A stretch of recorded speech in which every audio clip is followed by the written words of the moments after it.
हां, हॅलो, नमस्कार. इथे ना मी माझ्या मम्मीकडे आली होती जांभळं खाण्यासाठी. खरंच मी जांभळं खाण्यासाठी आली होती. माझे बाकी 1-2 कामं होते, ते कामही माझे झाले.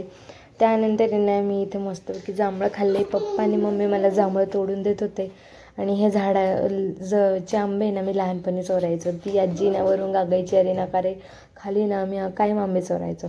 तेव्हा माझ्या पप्पांकडे ना एवढे झाडं वगैरे काहीच नव्हते ना. आता ना तर सर्व प्रकारचे झाडे, फक्त फणस आणि केळी सोडून. आता बरेचसे गावाकडे काही लोक म्हणतात का ते घराजवळ लावू नये आपलं फणस आणि केळी, त्यामुळे ते काही लावलेले नाही आहे आणि कदाचित लावतीलही ते काही दिवसांनी, सांगता येत नाही. आणि खूप म्हणजे खूप एक माझ्या मते ना 5-6 इथं जांभळीचे झाडं आहे. 2 झाडं आंब्याचे आहे. आणि हा पप्पांचा जो आंबा आहे ना, तो आंबा आहे ना डायरेक्ट ऑगस्ट महिन्यामध्ये पिकतो. जून-जुलैमध्येही पिकत नाही, डायरेक्ट ऑगस्टमध्ये पिकतं. कारण त्याचं साल आहे ना खूप जाड आहे आणि वेगळाच आंबा येतो, दिसायलाही वेगळाच आंबा येतो. त्यानंतर आहे ना इकडं या माझ्या बहिणीचा मुलगा, याची धडपड चालू होती. तो म्हणत होता मी व्हिडिओ काढतो, तू जांभळं तोड, मी व्हिडिओ काढतो, तू जांभळं तोड. पण मी ना त्याच्याकडे मी कॅमेरा दिला, पण आहे ना तो इतका हलवत होता, खूप हलवत होता आणि तो मुद्दाम हलवत होता. आणि याला ना खाली जायचं होतं आणि आम्ही सगळे वरती, याला ना खाली जायचं होतं. त्याच्यामुळे त्याला इकडं गच्चीवर आतमध्ये घेतला, दरवाजा लावून घेतला आणि छान असे जांभळं वगैरे तोडले. खूप जांभळं खाल्ले. आणि ताजे कोणतंही ताजं फळ खायला ना इतकी सारी मज्जा येते ना, खूप सारी मज्जा येते. आणि हा बघा, इतके जांभळं याने तर खूप जांभळं खाल्ले. आता खूप लोक म्हणतात याला जांभळं देऊ नका, पण आहे ना त्याला ना मी 6 महिन्यापासून आहे ना सगळं खायची सवय लावलेली आहे. त्याच्यामुळे त्याला कोणत्याही प्रकारचा त्रास होत नाही. आता हा बहिणीचा मुलगा ना, हा सारखं मध्ये ना बोटं घालतो इथं कॅमेऱ्याच्या. आणि असंच तो पण बहिणीसारखंच खूप आगाव आहे. आणि इकडे ना मम्मी आणि पप्पा जांभळं तोडून देत होते. आता यांना असं वाटलं लेक इतक्या दिवसांनी आली, आता हिला किती जांभळं द्यावा किती नाही, काही समजत नाही. आणि माझे लग्न झाल्यानंतर ना या झाडाला 2 वर्षानंतर जांभळं आली. आधी याला जांभळं आली नाही. आणि मला जांभळं खूप आवडतं. मागच्या वर्षी ते मला जांभळं घेऊन आले, पण ना एक दिवस त्यांचा तोडायसाठी लागला. दुसऱ्या दिवशी ते मला घेऊन आले आणि तिसऱ्या दिवशी मला ते खायला भेटले. त्याच्यामुळे त्याची ना टेस्ट इतकी व्यवस्थित नव्हती. आणि तशी ताजी तोडून खायचं काय सुख वेगळंच आहे. मेन म्हणजे गावचं सुख वेगळंच आहे. शहरात किती ताजं असो कसं असो, विकत घेऊन खाल्लं ना त्याच्यात मजा येत नाही. तसं गावचं ना खाण्याची खूप मज्जा वेगळी राहते. आता याने ना इतके जांभळं खाल्ले तरी ना याचं पोट काही भरलेलं नाही. याला अजून जांभळंच खायचे. तो सारखा जांभळंच मागत होता. त्याला मी नुसती जांभळंच देत होती. आणि हे बघा, इतके मोठे जांभळं आणि गोड छान असे तोडले. आणि इकडे ना माझी मैत्रीण राहायची. आम्ही ना 4थीपासून ना आम्ही सोबत होतो. आणि तीही आलेली होती, तिलाही बाळ झालेलं. जायचं होतं तिला भेटायला, पण इतकं ना मला टाईम नव्हता. त्याच्यामुळे ना आम्हाला संध्याकाळी 4 वाजता आम्हाला लगेच जायचं होतं.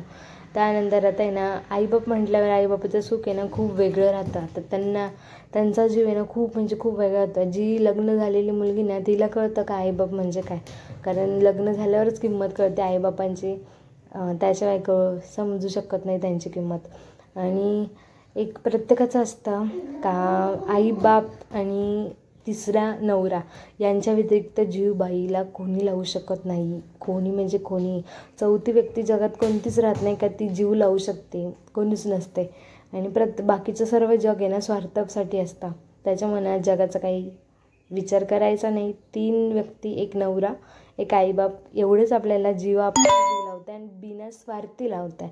त्याच्यात स्वार्थ कोणत्याही प्रकारचा नसतो. बाकी सगळं जग स्वार्थी असतं, स्वार्थासाठी ते जीव लावतं. त्यानंतर इथे ना मी जांभळं वगैरे तोडले. आणि हा ना शेजारचा मुलगा, आता शेजारी गाव म्हटल्यावर ना सगळे गावाला येतात उन्हाळ्यामध्ये, सगळे आलेले. मी ही मागे बहिणीच्या लग्नाला येऊन गेली, तर मला आता काही बहिणीच्या डॅडा मला पाठवायला तयार नाही. मला फक्त 1च दिवस राहायला दिलं आणि दुसऱ्या दिवशी लगेच ते मला घ्यायला आले. त्यानंतर एवढे जांभळं, माझी मम्मी आणि पप्पा म्हणत होते एवढे सगळे जांभळं घेऊन जाय. आता विचार करा बरं, एवढे जांभळं मी नेऊ शकते का? आणि 2 व्हीलरवर एवढे जांभळं न्यायचे कसे? आणि खायला बनी आणि मीच. बनीच्या डॅडाला जांभळं बिलकुल आवडत नाही आणि ते बघतेही नाही जांभळांका.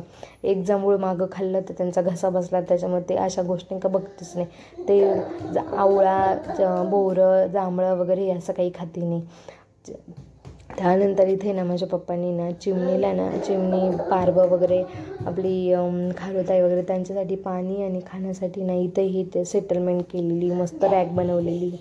आणि इथे मम्मीनी ना मस्त बटाट्याची भाजी, परत डाळ भात पोळ्या वगैरे केल्या. आम्ही मस्तपैकी जेवण केलं, मस्त उडदाचं पापड वगैरे. मम्मीच्या हातचं खाणं म्हणजे काय वेगळंच असतं. आणि खूप असं वाटतं का असं खाणं एखाद्या दिवशी खायला पाहिजे आईच्या हातचं, पण भेटत नाही. जेव्हा माहेरी येतं म्हणणं माणूस तेव्हाच असं काही खायला भेटतं, ते बिना कामाचं. आणि असं एकदम म्हणजे एकदम समजू शकतं तुम्हाला मला काय म्हणायचं आहे ते. त्यानंतर माझ्या भावानी ही मधमाशी ना बनीसाठी आणलेली ती छान आहे. बनी मस्त खेळत होता तिच्यासोबत. त्यानंतर तो फेकत होता, त्याच्यामुळे मी फ्रीजवरती ठेवून दिली. आणि हा बहिणीचा मुलगा सारखायचा मला क्लिप काढू दे, मला शूट करू दे बोलत होता. त्यानंतर बनीला नाही तर खूप जास्त झोप आलेली आणि तऱ्यांना माझ्या मागं लागलेला का माझे कपडे उडत होता का मला एकदा झोपी लाव म्हणून. बोलता तर येत नाही, पण मग त्याच्या ॲक्शनवरून रडण्यावरून सगळं काही समजून जातं. त्यानंतर आम्ही ना म्हणजे मम्मीच्या मावशीच्या इथं गेलो आणि तिथं पण ह्या दोघांचा दंगा आहे ना असंच चालू होता. हे दोघं असाच दंगा करता. आणि व्हिडिओ आवडला असेल तर लाईक शेअर सबस्क्राईब नक्की करा. बाय.